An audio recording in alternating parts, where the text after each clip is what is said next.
Hey guys, what's up? Mike here, Laker Talk. Let's talk Lakers basketball. All right, so in this video, I want to talk about being critical of Lakers players. All right, I want to talk about, give my opinion on criticizing players, why I do it, and just give my thoughts on the whole subject of being critical of players. Why? Because I think it's important for those of you who watch my YouTube channel. My number one rule when it comes to running a YouTube channel is one, being honest, and two, never being a jerk. All right, and one of the things when it comes to criticizing players, you can come off as being a jerk. And for those of you who don't know me, you probably watch my videos and see I'm critical and be like, man, screw Mike, right? And so my number one rule when it comes to running a YouTube channel is you don't want to be a jerk, all right? That's the worst thing. If you are a nice person, you're honest, you good. You can talk about whatever you want to talk about, but those are the two golden rules. Being truthful, like being 100% truthful and authentic, and being a nice person, not being a jerk, right?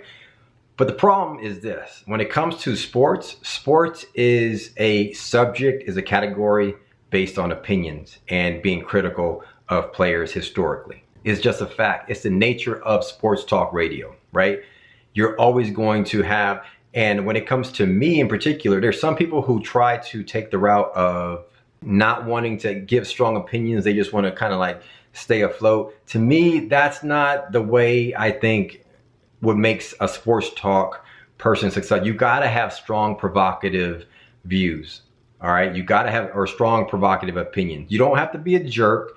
You don't have to be Jason Whitlock, but you gotta have strong opinions that might not be the popular thing, but also might win out over time if you are right. And that's another thing. When it comes to me, if I feel strongly about a particular subject, it's natural for me to try to debate that particular topic until I'm right.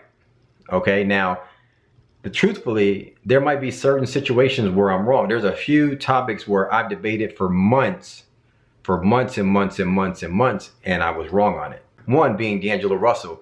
I actually built my channel, crapping on D'Angelo Russell, at least calling him a bust. I never thought he would be this good.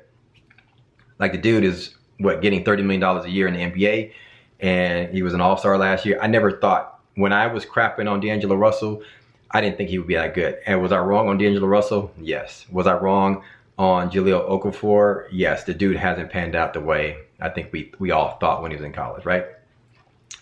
Having said that, sports is really about debating. All right, so when people say, hey, Mike, you're getting on Kuzma a lot, it's not that I care personally that I don't like Kuzma. It's more so about debating my stance and trying to and debating to the point to where I'm right. Because when you're right on something, you actually went out. And I actually do feel strongly about my opinions on Kuzma, and it's nothing personal on Kuzma, but I think people don't see what I see. And so I debate. And you see me kind of go at Kuzma and you think I'm hating on the guy, but to be honest with you, I'm not.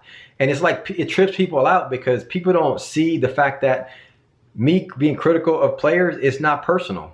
Like, for example, like there's one side of it, right? There's me trying to debate somebody else. Okay, so we all do it, right? You feel strongly about a subject, man, MJ is better than Kobe Bryant. Nah, Kobe Bryant's better than MJ. And you guys debate. What are you gonna say? Like, nah, you're right. MJ is actually better. If you're on the other side. No, you debate your stance and you dish out your opinion, right? So for me, if I say, man, Kuzma's slacking, and somebody says, nah, man, give him time. And then I give him 3 days or a week or so, and he's still slacking. Nah, he's slacking. We need to trade this dude. Mike, give him time. Blah blah blah blah blah. And I'm debating, right? You get into this debating thing, and so it's just opinions. It's sports, right? But people trip out when I compliment Kuzma, or not, when I compliment Caruso, when I compliment KCP or whoever, Dwight Howard or what have you. Mike, didn't you say Caruso should have been in the G League? Yes. That has nothing to do with me complimenting him right now. There's nothing personal. When I watched a game in the first couple games, Caruso looked very scared. Yes, this is not even saying that Caruso had a lot of fans. He's a fan favorite. But to me, he looked very scared. He didn't have his confidence level up, and he was making some plays. I'm like, send him back to the G League. Straight up. KCP, there shouldn't have been one person, and I knew of KCP's skills prior to joining the Lakers, and the things he's capable of, playing good defense and being a decent player, scored 39 points at one point last year or something like that. Very capable of going off for 25 plus points. But early in the season, there's not one person who should have said KCP is playing well. It was just facts. KCP was screwing up, airballing layups, making bad plays, and his defense sucked. As good of a defender KCP is right now, his defense sucked during that stretch when he was playing bad. When the Staples Center crowd was booing him, he sucked. It was horrible. So we were like, trade this fool for a bag of chips. As it stands right now, I love KCP. I love Caruso. They're invaluable to our team. The way they are currently playing right now makes us like the Golden State Warriors. That's how good I think our role players is the X factor. When we thought Kuzma was going to be the X factor to us, going far, or that third scorer, I don't think we need a third scorer. I think we got two powerhouse superstars, and right now we just need collectively our role players to play smart and play good defense and just play team basketball. And right now you're getting that from Caruso, you're getting that from KCP, you're getting that from Dwight, you're getting that from Rondo. These guys are studs to me. Whether we talked about any of these guys at one point, all that stuff was probably true back then.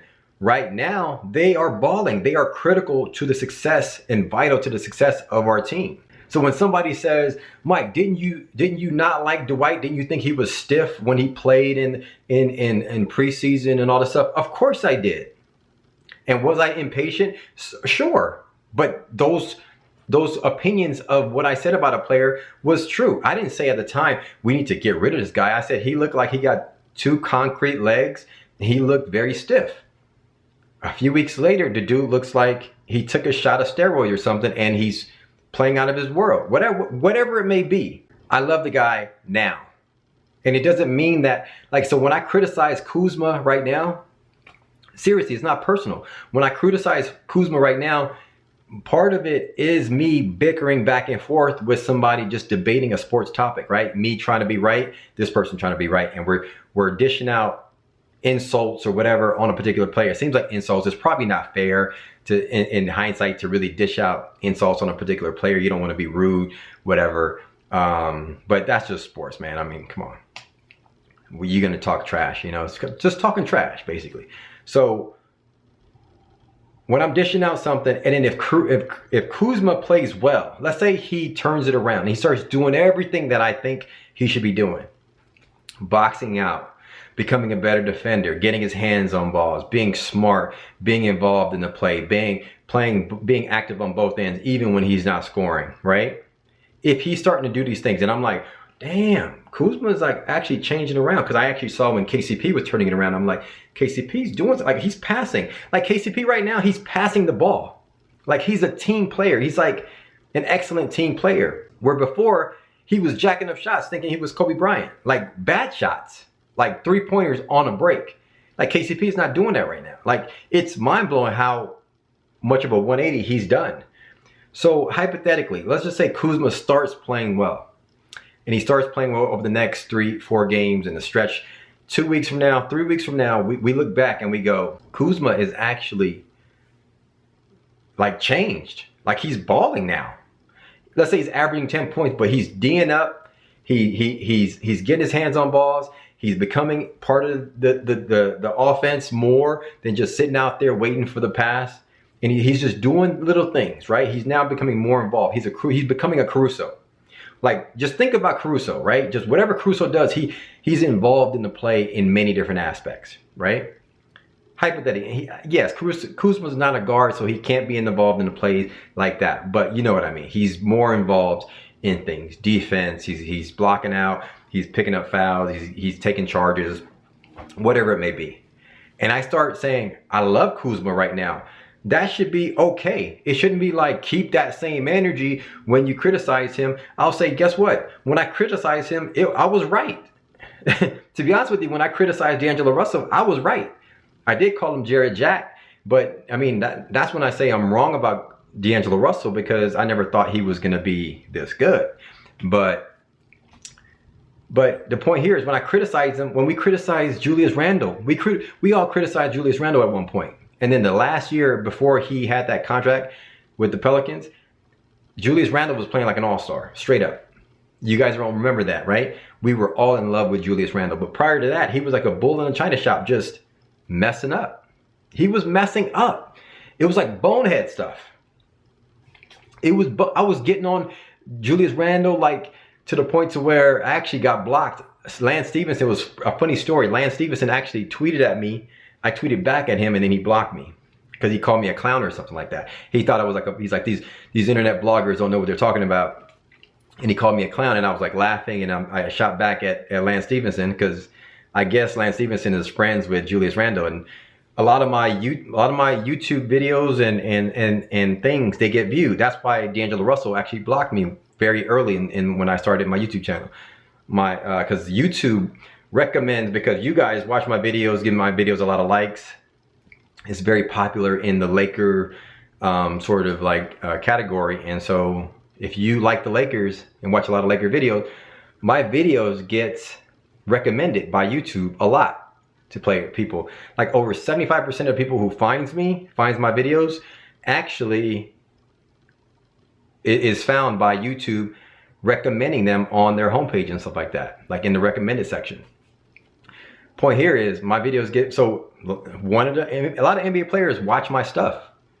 It's truthful. So part is like, is it harsh that I criticize because you clown somebody, whatever? Yeah, but I'm not truthfully trying to be a jerk to people, right? That's just not me. I'm not, but I'd be like, we need to trade this dude, right? I'm making strong opinions because that's just part of the business. I want to have strong opinions because I think if you're just like, if I'm a nice guy, hey, Lakers won, yay. You got to take a stance in things. Be truthful, be honest. Don't be a jerk. If you're wrong, you're wrong, but have an opinion. Right now, I have an opinion about Kuzma. To be honest with you, I want the dude to change. It's nothing personal. I want him to change, but don't think I'm being a jerk or anything like that. It's just my strong opinion, right? It's my pet peeve right now. Long story short, I do want to see Talen Horton-Tucker get some more minutes though. Anyway, that's for another video. Hit me up in the comments below. Let me know your thoughts on this subject. Let me know if you get what I'm saying. Let me know if you understand what I'm saying. If you think I'm being right, you think I'm being wrong about any like topic, like criticizing a guy here and there. Anyway, hit me up in the comments below. Let me know your thoughts. Thanks for commenting, like, subscribing. As always, thanks for supporting the channel. Thanks for subscribing to the YouTube channel. If you have not subscribed, subscribe for videos like this in your inbox. Hit that notification bell and check out the link in the description. I'm partnering with Fanatics.com. Get you some fresh Lakers gear. Talk to you guys in the next video. Peace.